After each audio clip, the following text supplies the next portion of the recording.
one of your books is actually a best-selling book on Amazon. Yes. Yeah. Yes. So congratulations for that. Well, thank you. Yeah. Yeah. I personally think anything that's, if people say it's quick, then it's probably not going to work. Any business, like nothing's going to happen quickly. It's really, you got to just continue grinding, continue focusing on what works and ignoring all the things that you don't need to focus on. The great thing about the internet is that everybody is interested in something. So even if you have a small niche area, you'll find other people that are interested in that. We have a rule in our company that a brother can never tell another brother what to do. And that works really well for us. I was a pretty miserable person. I was a bit depressed, a bit anxious, and I found that some of the Buddhist teachings really helped me. I have a very rooted belief that if you want to understand a person, you have to understand them in and out. Some advice I would give is start meditation. I think that's a really good practice for a lot of people. It can help you clear your mind and focus on what's important. I think that, if you can learn to meditate, you can develop skills like that. Which can make you more efficient, which I guess could make you more successful,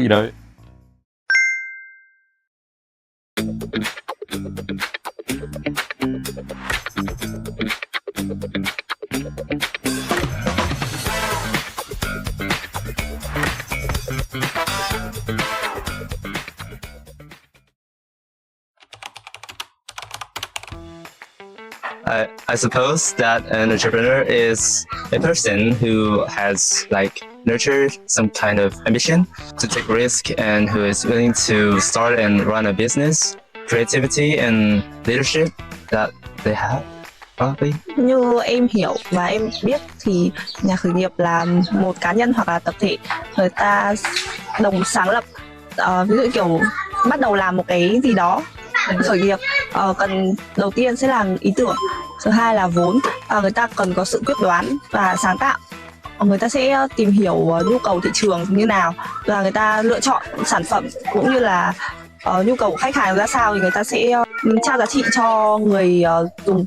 Cái suy nghĩ của em thì em nghĩ là nhà khởi nghiệp là một cái người đầu tư vào một cái mảng lĩnh vực nào đó. Đầu tiên là bắt buộc họ phải có đam mê với cái nghề này thì họ mới làm được. Tiếp theo thì họ phải có sự kiên nhẫn, kiên trì, phải có sự sáng tạo, cần phải chịu trách nhiệm trước những rủi ro. Theo em thì nhà khởi nghiệp là người có tư duy, có ý tưởng và có sự quyết tâm. Họ là những người bắt đầu trong một công việc mới, một ý tưởng mới, đem lại nguồn thu nhập mới và có thể là theo đuổi những cái ước mơ của họ. Sometimes I just think about selling products that can help the elderly maintain their well-being, selling meals or tools that can help the old people to exercise so they can be healthy. Just simply like that. Em có, em nghĩ là em muốn kinh doanh về các sản phẩm tri thức, ví dụ như sách, bởi vì em muốn mọi người có thể học được thêm nhiều kiến thức hơn. Kiến thức là một trong những điều quan trọng nhất trong cuộc sống hiện tại. Em có ước mơ khởi nghiệp về mảng làm đẹp ạ.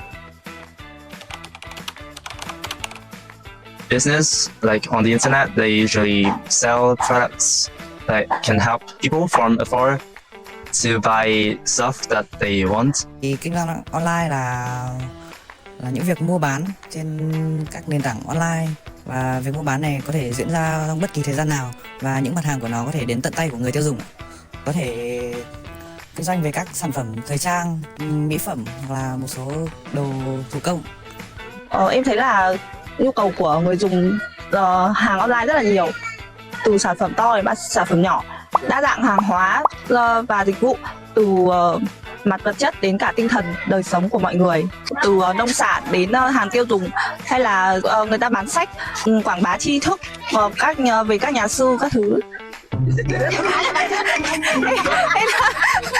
Theo em thì doanh nghiệp online là những doanh nghiệp hoạt động nhiều và phát triển ở lĩnh vực mạng xã hội, các nền tảng như là TikTok, Facebook hoặc là Insta.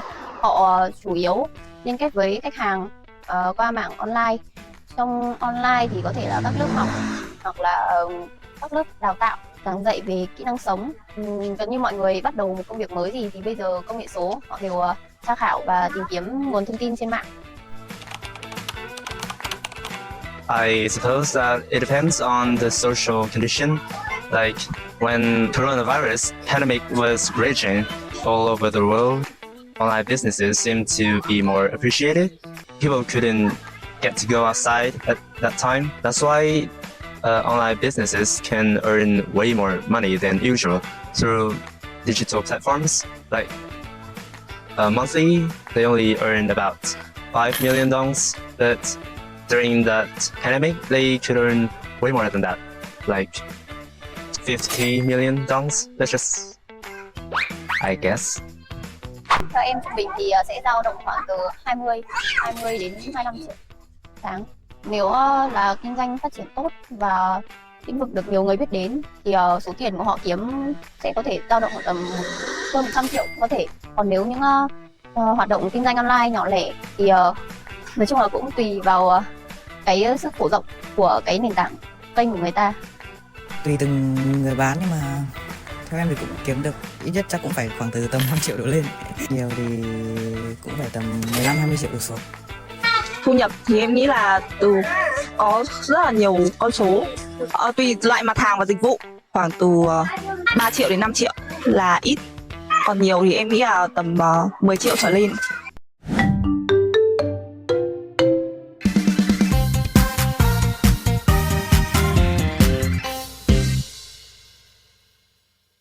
So how are you? Good, thanks. Yeah. Thank you for having me, Lynn. Yeah, so it's actually my honor to have you. As you have said that you haven't done an interview before, sharing about your journey. So first of all, because we will publish the video and many people will not know who you are, so could you please briefly introduce who are you? Yeah, absolutely. So my name is Lachlan. I've been an online entrepreneur for over 10 years now. I co-own a Singapore media company with my brothers, and we draw in about 40 million readers a month. A month? Yeah, across 15 websites. 15 websites? Yes. That's really impressive with all the numbers and the number of websites, definitely. Yeah. So I am first very interested about you because as I read on your website, you majored in psychology.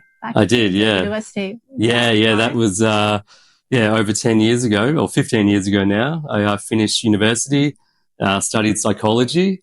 I wouldn't say it's that useful for me now in terms of what I learned, but like at the time it was fun to learn about some of the different psychology concepts and everything. And but in the end, I didn't become a psychologist. I became an entrepreneur.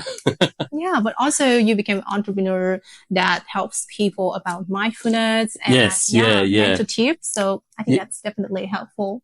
Oh yeah, definitely. Like a lot of our websites are about self-improvement and psychology. So in a sense, it's kind of helped with some of the topics we talk about.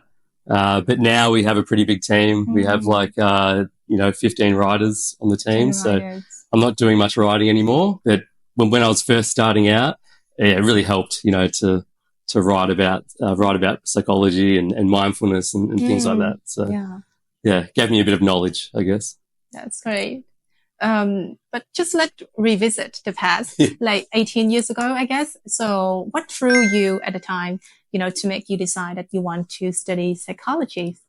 I didn't know what I wanted to do at university. So I actually finished an arts degree, which is a very general degree. Kind of didn't know what I wanted to do in my career.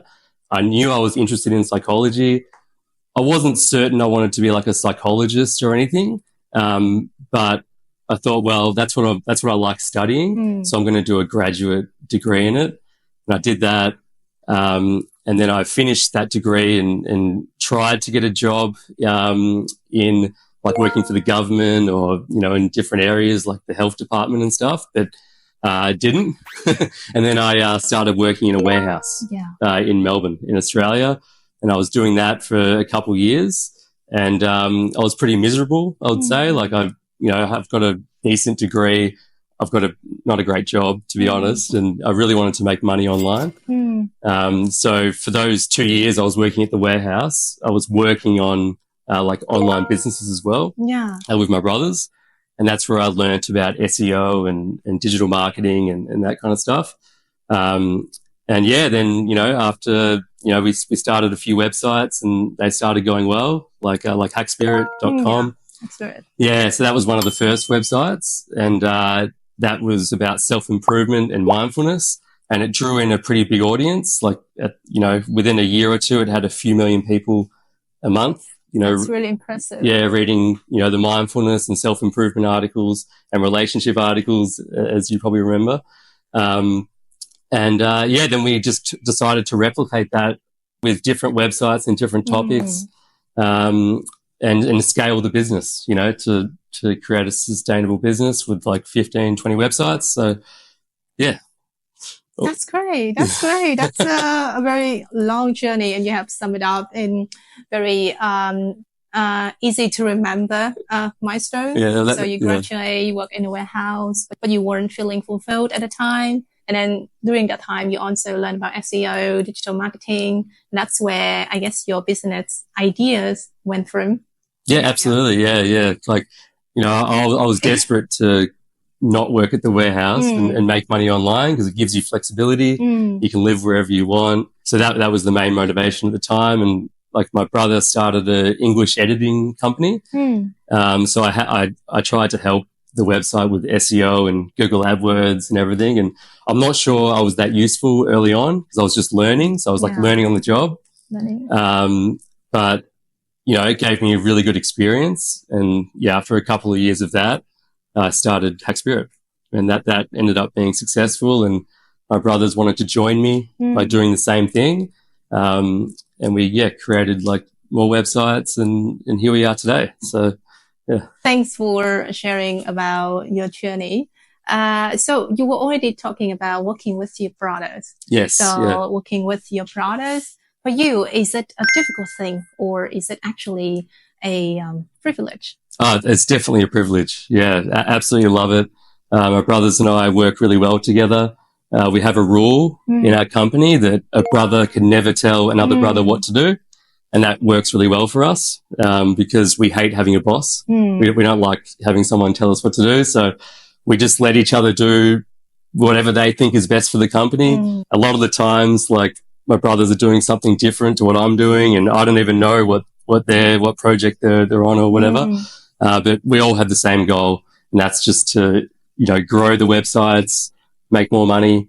So in the end, it all comes together and, it works well. But I'm curious because based on what I understand, it's for the rule between the three products in the family. It's like having like three bosses in the company. Yeah. So how does it work? Like, has there ever been some kind of conflict between management style or, the grand plan that you all want for the company? Not really, because, like we're different. So we know what we're all good at. So one of our brothers, he's probably the manager of them all.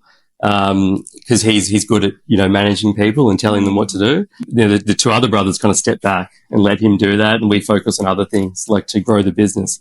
So it's just, we just have different areas and somehow it works. There's no, like, we're all very clear about we're very aligned in how we want to grow the business. So in the end, like any message that, the one that manages the team, the message is going to be the same from us if we're communicating with the team. So in the end, it all works because we all have the same goal. Yeah. And you three are all experts in different areas. So yeah, kind of. I mean, we all have the same knowledge with SEO and we're very aligned with how we want to run the business. But we all have our different skills. Like, probably like one brother's a big picture thinker who can think about the future. The other brother's like a brilliant copywriter who's very good at creating titles which has been really helpful. And I'm kind of more the basic person who's very practical about just focusing on what works and not getting distracted by things that don't work. Did you all know that, or did you all recognize that each one would play a prominent role in the company at the beginning, or you just work together over the time? Yeah, it happened naturally. Yeah, it just happened naturally because we all want to make money and it just comes together and it works. So we haven't had any conflict or, it's just something that we've always got along well. There hasn't been too many arguments, growing up or anything. So Yeah, it's all really worked well, and yeah, we're very lucky because I know that other families that get into business can have a lot of conflict. As you know, I know that you had a business with your sister, or you helped her business, and maybe it was a little bit different for you, your experience being the younger sister. But yeah, I think we're very lucky.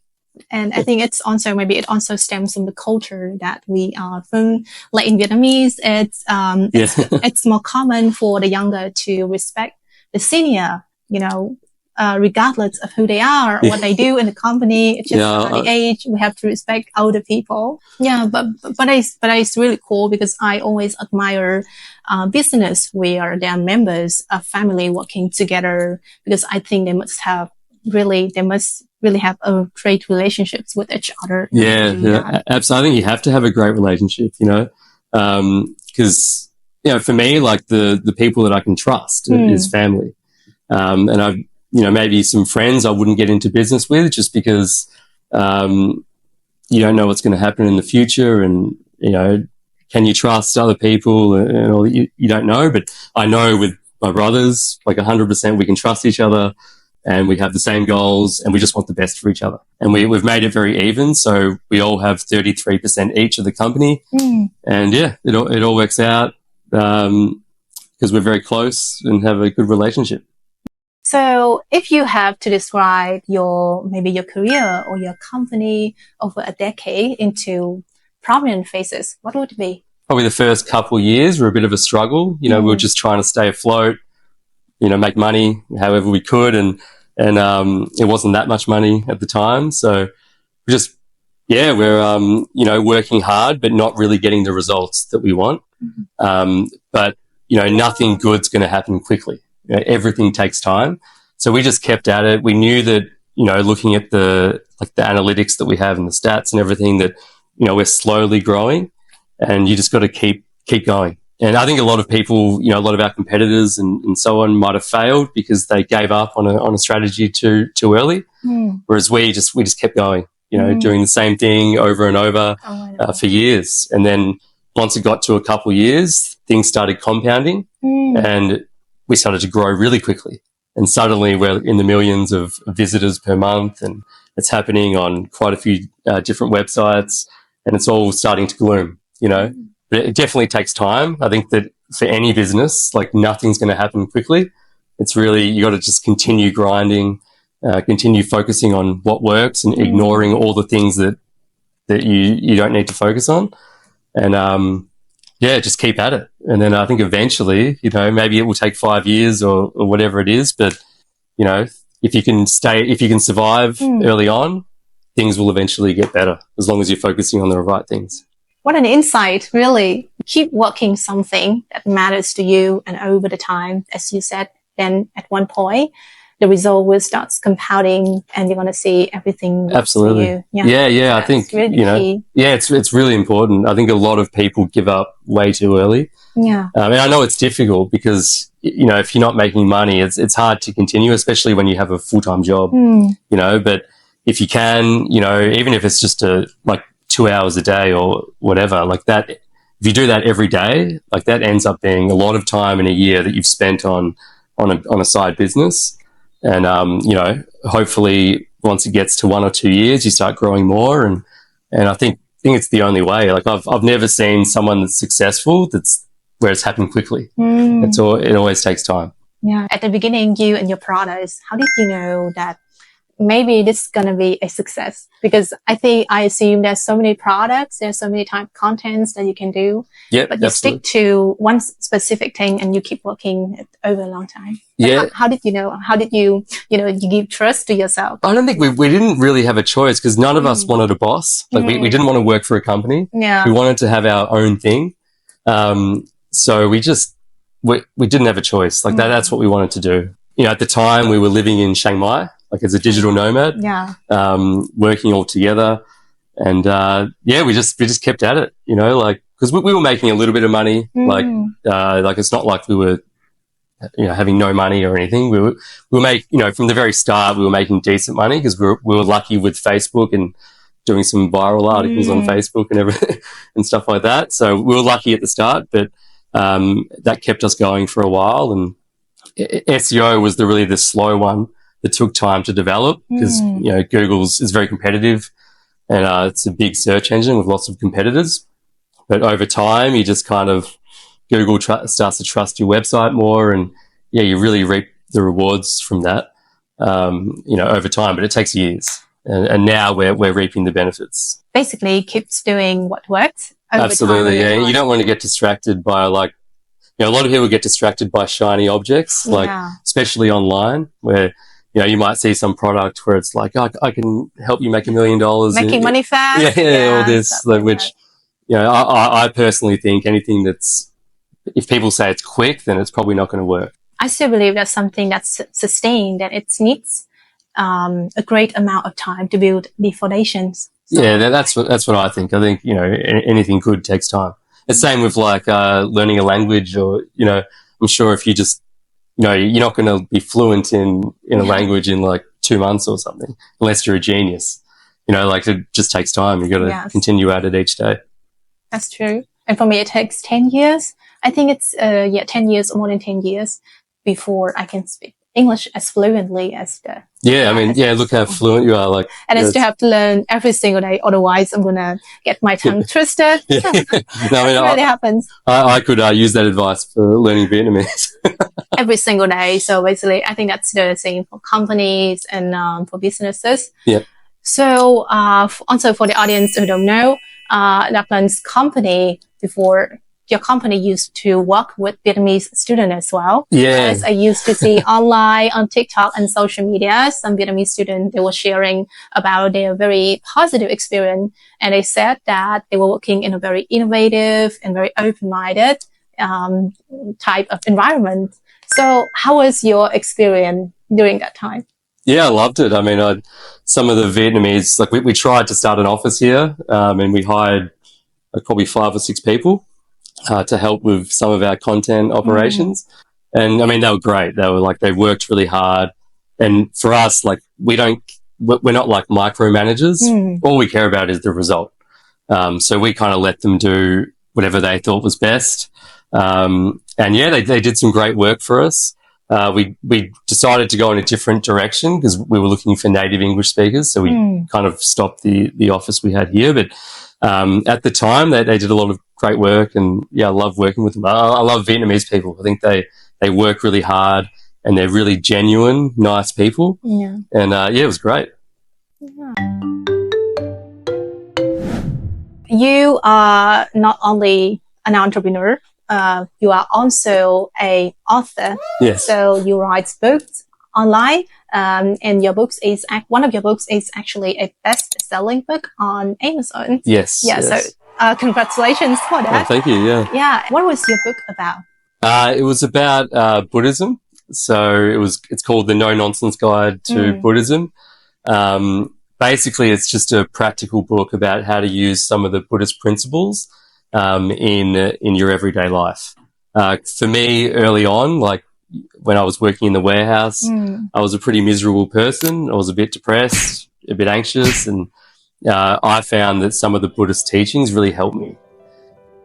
It taught me how to quieten my mind and meditate and these kind of things. And so I decided to write, what I had learnt from that experience. And I still do meditate every day now. I think the books resonated with quite a lot of people, which is great. We've actually got a few other books coming as well, which we've written by some team members, but they're on similar topics like mindfulness and Buddhism, resilience and things like that. So for you, what is the hardest part and the easier part when you were writing that book? The hardest part was just starting it. I had to kind of figure out what I was going to write about and what people would be interested in. So I had to create a plan. So that was the hardest bit, I would say. But once I had a plan in place, it was very easy to write it for me. Because at the time, this was 5 or 6 years ago, I was doing a lot of the writing. So I was very used to just, pumping out 10,000 words in a day. So, once I had a plan in place, I just did it. and it was easy because we were doing that every day. We were just writing a lot, Yeah. every day. Yeah. So as you were talking, and also a lot of articles on Hackspirit and on your website was about mindfulness, was about how to get the best out of life. So do you think that mindfulness is the key to success? I wouldn't say it's the key to success. I think it's just a really good tool to have for your mental health. Like I think, some people can be successful and really unhappy. So I don't think that, mindfulness has anything to do with success really, but I think it's important for your mental health just to learn how to quieten your mind, let go and not worry about things that you don't need to worry about and just focus on what matters. I think that, if you can learn to meditate, you can develop skills like that, which can make you more efficient, which I guess could make you more successful, in the future, but I don't think it's the key. Yeah. So maybe not the key, but a very one of the important things. An essential. Yeah. So, as we were talking about mindfulness, Buddhism practices, and living the best of our life. So social media has nowadays prevented people from being mindful. How do you think about it? Yeah, I think it probably is the case. Like everywhere you go, you see people on their phones. Like it's just absolutely everywhere. I think it takes people away from the present moment.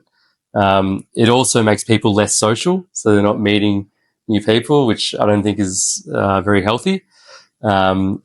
And if people can learn mindfulness, they can learn to be more present and, enjoy the moment and what's actually happening in front of them rather than being on their phone. And a lot of the time, the content people are consuming on their phone is a bit negative. Everyone uses Facebook, and I don't know if you look at the comments on Facebook, they're pretty toxic. So if you practice mindfulness, you can learn to be more in the present moment and, notice things that you might not have noticed, In like Saigon, where we are now in Vietnam, there's so much going on. And it's actually very interesting if you just look around and, there's always something going on each street. But a lot of people miss it because they're just on their phone. Yeah. There's so much fun out there, but people live in the world on their phone. So that's a pity for me, because sometimes it just turn off the phone.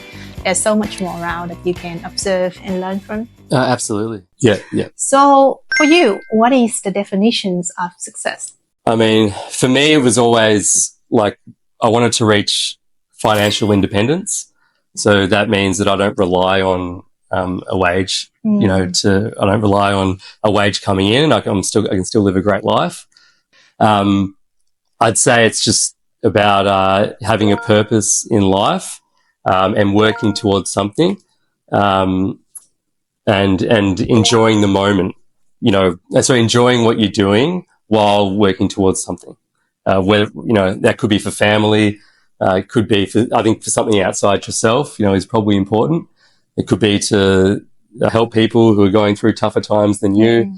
I think if you have a purpose outside of yourself and you're working towards that, I think that's a successful life, especially if you're helping other people.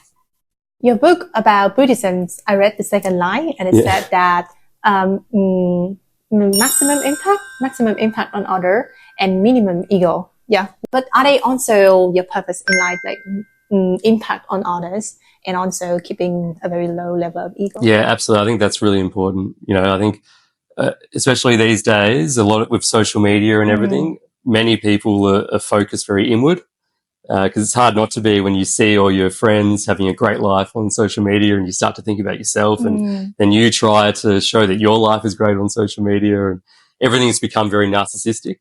But I think it's really important to stop focusing on yourself and start focusing on helping other people.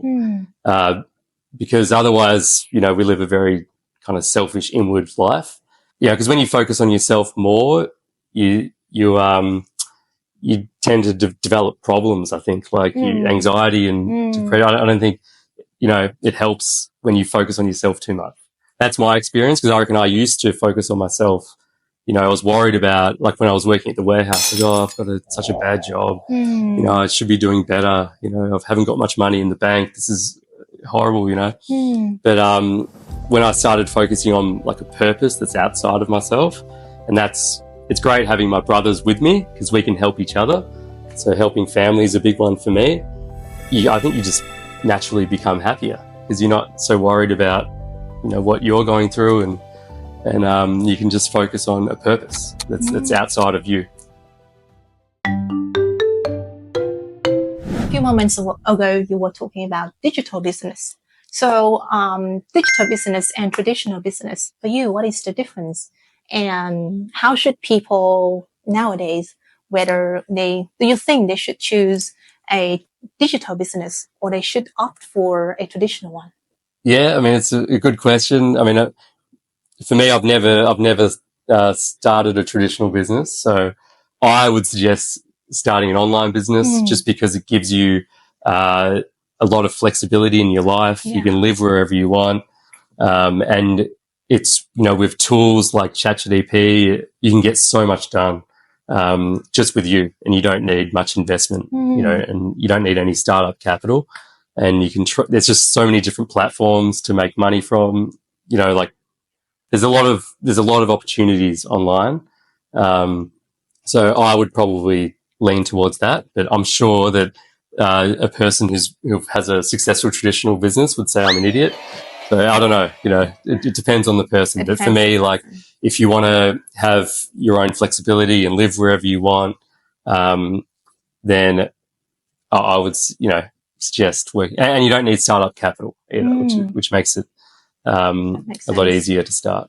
That's true. For example, I can set up a website and then, because these days there are also people who sell the contents online. So basically they start up with nothing. They didn't need money and then they grew up viral and then they can use the brand as some sort of ambassador and they have contracts flowing in. Yeah. And the great thing about the internet is that everybody is interested in something. So even if you have a small niche area, you'll find other people that are interested in that. So you could start a blog on something that's like a small topic, like how to grow plants or whatever, and you'll find lots of other people who are interested in that topic. And when you get an audience, it could be 100 people. If you've got 100 people that are interested in that particular topic, you can monetize that, pretty easily. When I think of a digital business, I also think of the way the owner will deal with competitive or competitions online. Yeah. So for you and for your business, you share content and you share a lot of tips and articles, etc.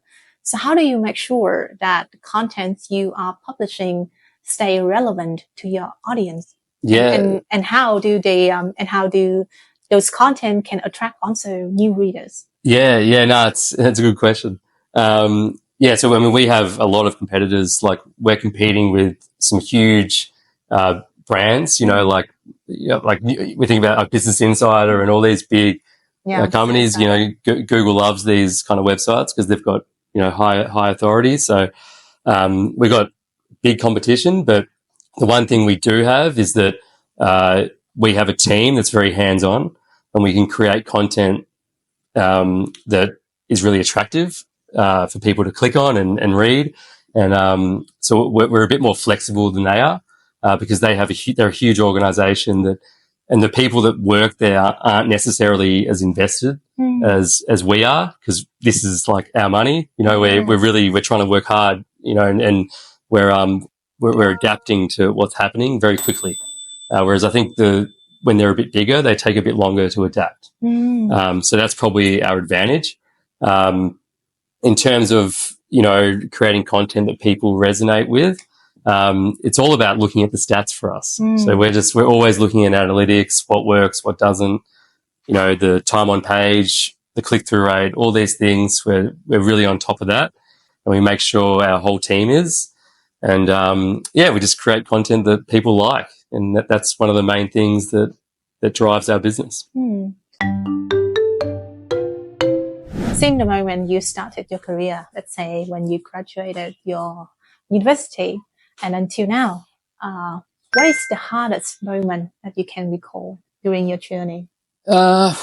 Probably, after I finished university, I was working full time in a warehouse. I wasn't very happy at the time because it wasn't a great job. I've got a good degree, but somehow I'm just working in a warehouse, making okay money, but it wasn't great. As soon as I started working on my websites while I was working at the warehouse, and that was tough because, I didn't have much free time because I was working so much. But as soon as we started making enough money, I was able to kind of travel a bit and work online, which was great.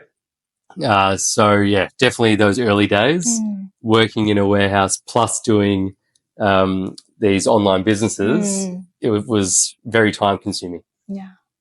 Thankfully, it was long ago. So Very long ago. Yeah, that was maybe 18 years. Yeah. Yeah, it 16, was. so. Yeah, it was 14 years ago, I think. Or 14 something. years Yeah, it's a long time ago.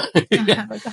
But it's good to think back about it because it wasn't that easy. But I think at some point in your life you're going to have to work really hard, and it's better to do that when you're in your early 20s because you have a lot of energy and stuff. I don't feel so as good as I did back then, so I was able to work really hard, and so that was tough, but rewarding as well.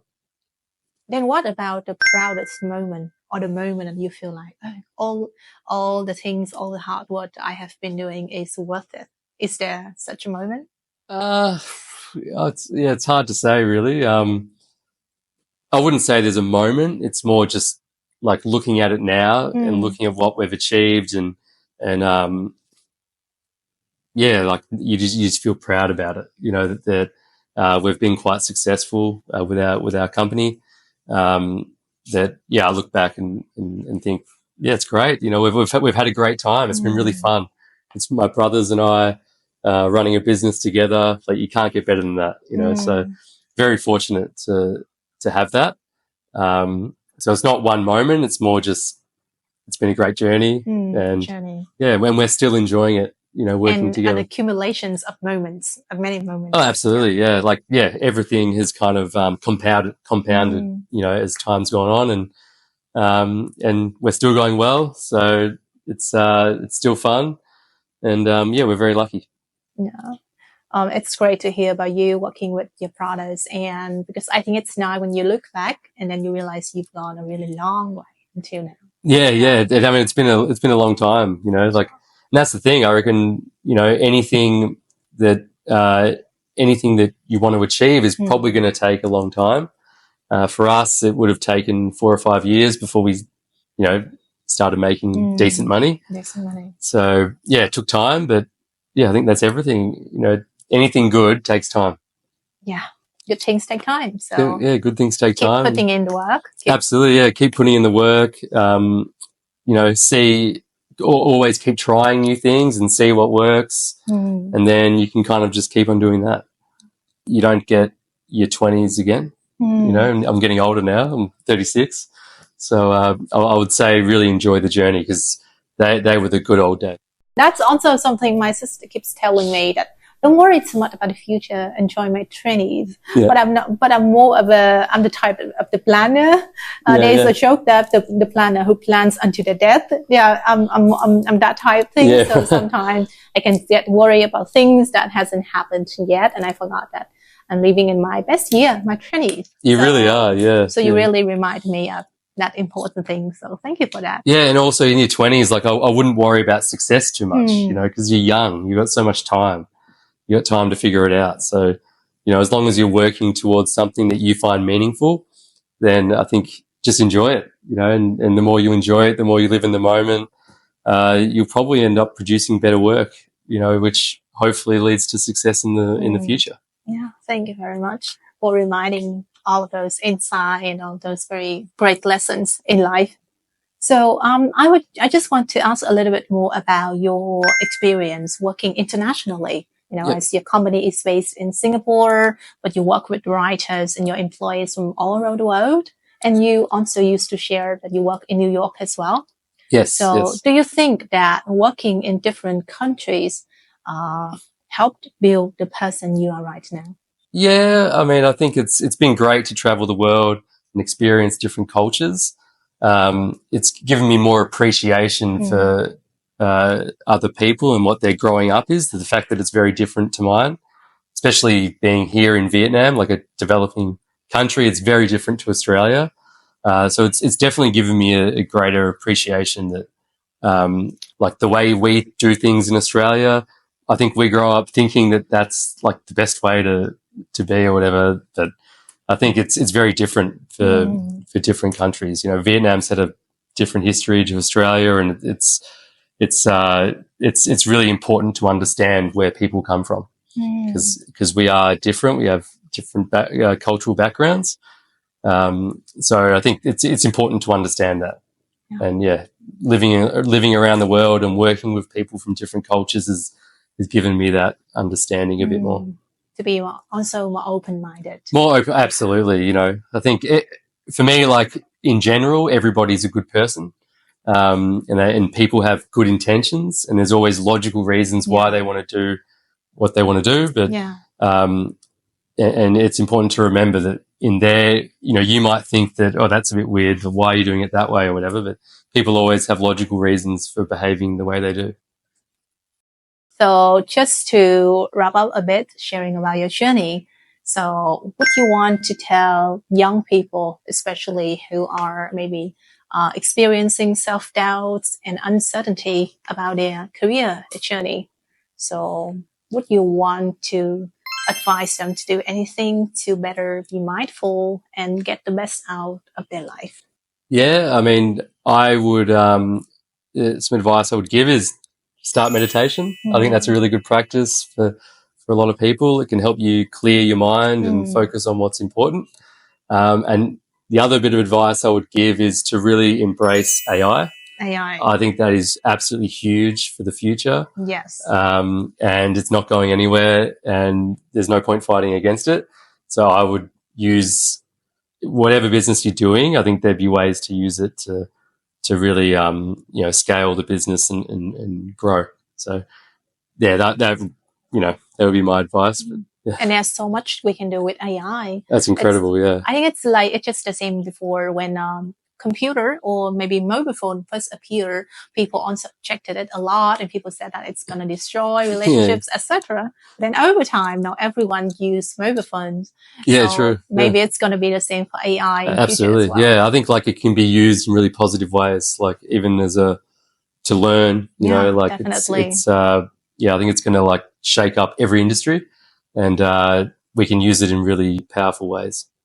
Definitely. That is the key. And as an entrepreneur within a digital business. Really, I mean, it's changed our business already. Like we're really utilizing like ChatGPT and these kind of platforms to help us in, you know, creating content and many things. So yeah, it's already very useful, and yeah, it's going to be, I can't imagine what it's going to be like in like 10 years time.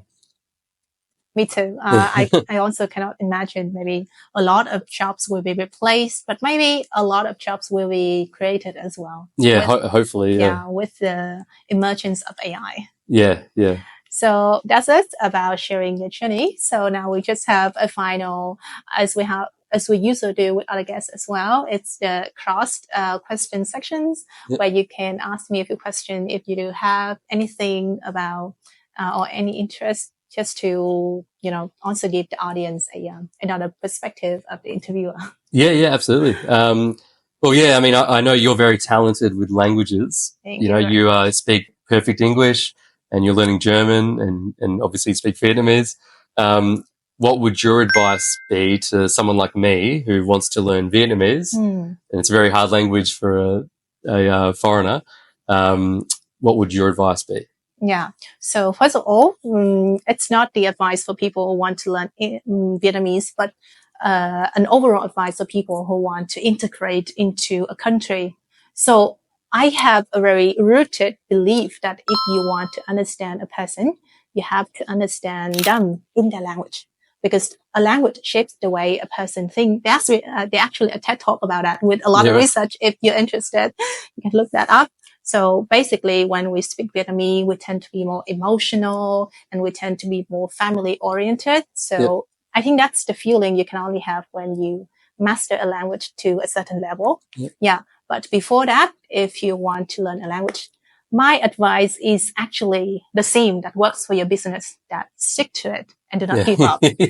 You have to learn, you have to try different methods as well at the beginning, because different methods works for different people. Maybe you like listening, but other people like reading, or other people like writing. And some people only enjoy talking with native people. Yeah. So maybe you try a lot of methods, and then you try it for a period of time. And then you need to write notes. You need to review on what you have tried to see which one works the best for you. Yeah, that's definitely the advice I need to do, you know. So yeah, thanks for that. So really, thank you. So that is for today. I really, really appreciate your time, and thank you everyone for listening to this episode. I hope you all the best in your future with your business, with your products, with your family and everything you're doing. Thank you very much for your time, and I hope to see you in the nearest future. Absolutely. Yeah. Thanks for having me. Thank you.